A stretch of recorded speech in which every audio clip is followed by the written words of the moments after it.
तो दोस्तों आज हम फिर से आपके लिए लेकर आए हैं देश दुनिया की तमाम ताजा बड़ी खबरें। सबसे पहली बड़ी खबर में आपको बताएंगे दोस्तों कि ईरान में हमास के सुप्रीम कमांडर इस्माइल हानिया की इजराइल ने धोखे से कराई हत्या। मुस्लिम देशों ने हमास कमांडर की मौत पर जताया दुख, इजराइल के खिलाफ कार्रवाई का किया ऐलान। सुप्रीम कोर्ट के आदेश का पालन न करना मोदी सरकार को पड़ा भारी, सुप्रीम कोर्ट ने लगाया 5 लाख का जुर्माना। हमास कमांडर इस्माइल हानिया की मौत से टेंशन में आया ईरान के सुप्रीम लीडर ने बुलाई इमरजेंसी मीटिंग, इजराइल के खिलाफ कार्रवाई का बनाया मन। पटना में खान सर की कोचिंग की जांच करने पहुंचे एसडीएम तो मचा हड़कंप, खान सर ने दस्तावेज दिखाने से किया इनकार, मांगा 1 दिन का समय। लैंडस्लाइड से वायनाड में कुदरत का कहर अब तक जारी, 123 लोगों की अब तक हो गई है मौत, सैकड़ों गंभीर रूप से घायल। उड़ीसा में सरकार बनाते ही नवनीन पटनायक को कमजोर करने में जुटी बीजेपी ने एक नवनीन पटनायक के नेता को तोड़ा। तो दोस्तों सभी खबरों को आपको एक एक कर बताने वाले हैं, वीडियो को लाइक कर चैनल को सब्सक्राइब कर दें। इसी बीच पर तो दोस्तों अगली खबर की ओर, तो हमास के सुप्रीम कमांडर इस्माइल हानिया की इजराइल ने कर दी धोखे से हत्या, फिलिस्तीन सहित ईरान में मचा मातम। जब दोस्तों आपको बता दें कि फिलिस्तीन में सक्रिय संगठन हमास के सुप्रीम कमांडर इस्माइल हानिया की इजराइल ने धोखे से ईरान में हत्या करवा दी। दरअसल आपको बता दें कि उनकी हत्या मंगलवार को हुई है, जब वह ईरान के नए राष्ट्रपति के शपथ ग्रहण समारोह से लौट रहे थे। वहीं आपको बता दें कि इसकी बात की जानकारी ईरान की सेना और हमास की ओर से भी दी गई है। हमास ने अपने बयान में कहा है कि हम फिलिस्तीन के लोगों और अरब देश को बड़े दुख के साथ बताना चाहते हैं कि हमास की राजनीति विंग के नेता इस्माइल हानिया नहीं रहे, उन्हें तेहरान में उनके ठिकाने पर इजराइल ने मार डाला। ये घटना तब हुई है जब वह नए ईरानी राष्ट्रपति के शपथ ग्रहण समारोह से अपने ठिकाने पर लौट रहे थे। खबर है कि इस्माइल हानिया की गोली मारकर हत्या की गई है। तो ये बड़ी अपडेट आ रही है दोस्तों। इसी बीच पर तो दोस्तों अगली खबर की ओर, तो सुप्रीम कोर्ट के आदेश का पालन न करने पर केंद्र की मोदी सरकार को सुप्रीम कोर्ट ने लगाया 5 लाख का जुर्माना। जय दोस्तों आपको बता दें कि वन रैंक वन पेंशन योजना के तहत रिटायर स्थायी कैप्टनों को लेकर दिए गए आदेश का पालन नहीं करने पर सुप्रीम कोर्ट ने केंद्र की मोदी सरकार पर 5 लाख रुपए का जुर्माना आज लगाया है। कोर्ट ने केंद्र की मोदी सरकार से कहा कि कोर्ट द्वारा लाए गए जुर्माने की राशि 4 हफ्तों में जमा की जाए। कोर्ट 25 नवंबर को इस मामले में अगली सुनवाई करेगा। मामले की सुनवाई के दौरान केंद्र सरकार की ओर से पेश एएसजी ऐश्वर्या भाटी ने कोर्ट को बताया कि इस मामले में सरकार द्वारा अभी तक कोई फैसला नहीं लिया गया है, जिस पर नाराजगी जाहिर करते हुए कोर्ट ने कहा कि हम 10 लाख का जुर्माना लगा रहे हैं। इस पर जस्टिस संजीव खन्ना ने कहा कि आप 5 लाख रुपए का भुगतान करें। कोर्ट ने यह भी साफ कर दिया है कि अगर 14 नवंबर तक फैसला नहीं लिया जाता है तो वह रिटायर स्थायी कैप्टनों की 10% पेंशन को बढ़ाने के निर्देश देंगे। इसी बीच पर तो दोस्तों अगली खबर की ओर, तो वायनाड में कुदरत का कहर, अब तक 123 लोगों की मौत, सैकड़ों हुए घायल। जब दोस्तों आपको बता दें कि केरल के वायनाड जिले में मंगलवार सुबह कई जगहों पर भारी बारिश के बाद लैंडस्लाइड हो गया। लैंडस्लाइड से हुए भीषण हादसे में मरने वालों की संख्या लगातार बढ़ रही है। हादसे में अब तक कम से कम 123 लोगों की मौत हो गई है और 128 लोग घायल हो गए हैं। वहीं सैकड़ों लोगों के मलबे में फंसे होने की आशंका के चलते मृतकों की संख्या बढ़ने का अनुमान है। वायनाड में भारी बारिश की वजह से रेड अलर्ट जारी किया गया है। इलाके में लैंडस्लाइड की घटना मंगलवार सुबह हुई। ऐसे में घरों में सो रहे लोगों को बचाने का मौका भी नहीं मिल पाया और बड़ी संख्या में सेना, नौसेना और राष्ट्रीय आपदा मोचन बल के बचाव दल खराब मौसम के बीच पीड़ितों की तलाश कर रहे हैं और पीड़ित लोगों को आवश्यक सहायता प्रदान करने के लिए कई एजेंसियां मिलकर काम भी कर रही हैं। इसी बीच पर तो दोस्तों अगली खबर की ओर, तो दिल्ली कोचिंग हादसे के बाद खान सर की कोचिंग की जांच करने पहुंचे एसडीएम, खान सर ने दस्तावेज दिखाने के लिए मांगा 1 दिन का समय।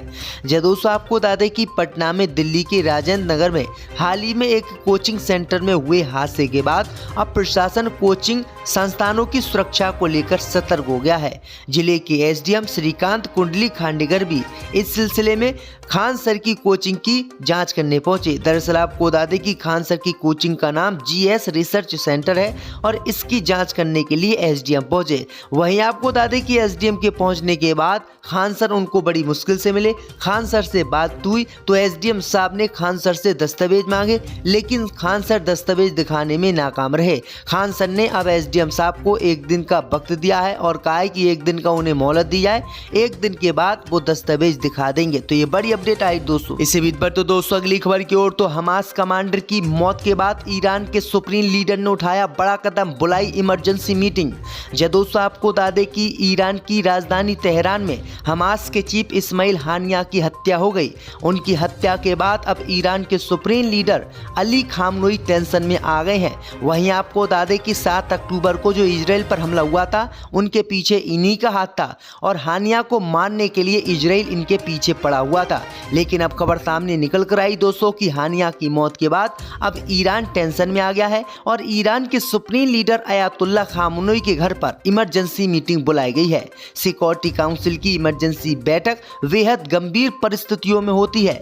बैठक में ईरान की सेना भी शामिल हुई है। आपको बता दें कि इस्माइल हानिया मंगलवार को अयातुल्ला खामनोई के घर उनसे मिलने पहुंचे थे और बुधवार को उनकी हत्या हो जाती है। इस घटना के बाद ईरान में वहां के बड़े नेताओं की सिक्योरिटी को लेकर भी सवाल उठने लगे हैं। वहीं आपको बता दें कि हमास चीफ की हत्या की जिम्मेदारी अभी तक किसी ने नहीं ली है, लेकिन ईरान समेत मुस्लिम देशों ने इजराइल को इसका दोषी ठहराया है और इजराइल के खिलाफ कार्रवाई की मांग की है। इसी बीच पर तो दोस्तों अगली खबर की ओर, तो उड़ीसा में सरकार बनते ही नवनियुक्त पटनायक को कमजोर करने में जुटी बीजेपी, इस नेता को तोड़ा।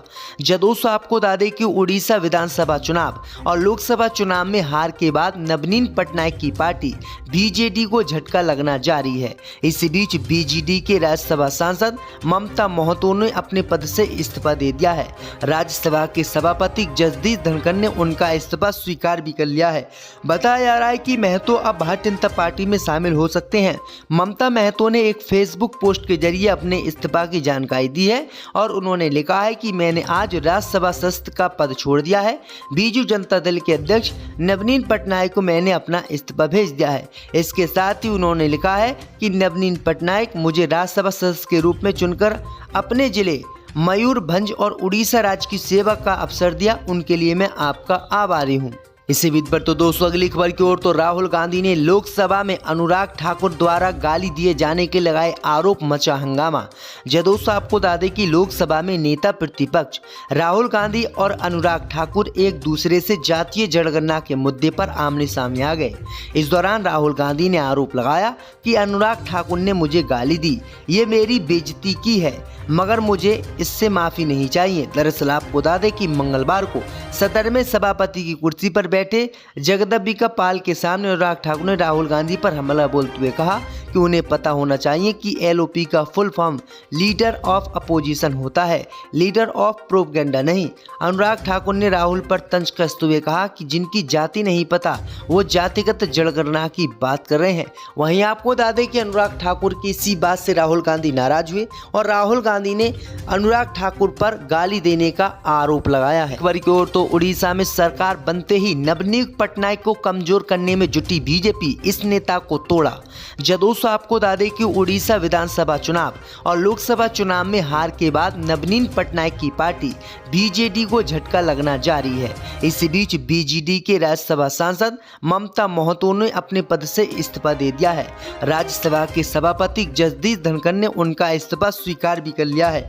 बताया जा रहा है कि महतो अब भारतीय जनता पार्टी में शामिल हो सकते हैं। ममता महतो ने एक फेसबुक पोस्ट के जरिए अपने इस्तीफा की जानकारी दी है और उन्होंने लिखा है कि मैंने आज राज्यसभा सदस्य का पद छोड़ दिया है।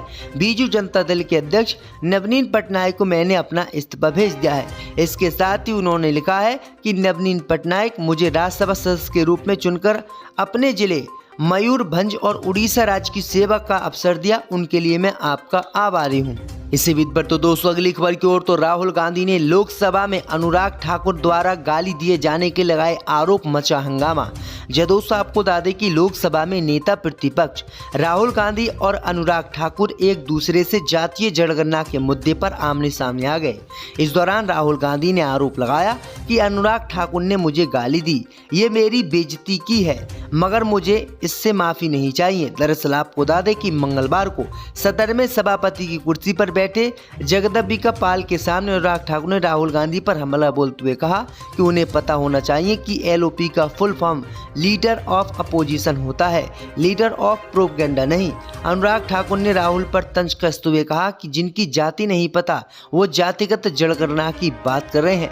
वहीं आपको बता दें कि अनुराग ठाकुर की इसी बात से राहुल गांधी नाराज हुए और राहुल गांधी ने अनुराग ठाकुर पर गाली देने का आरोप लगाया है।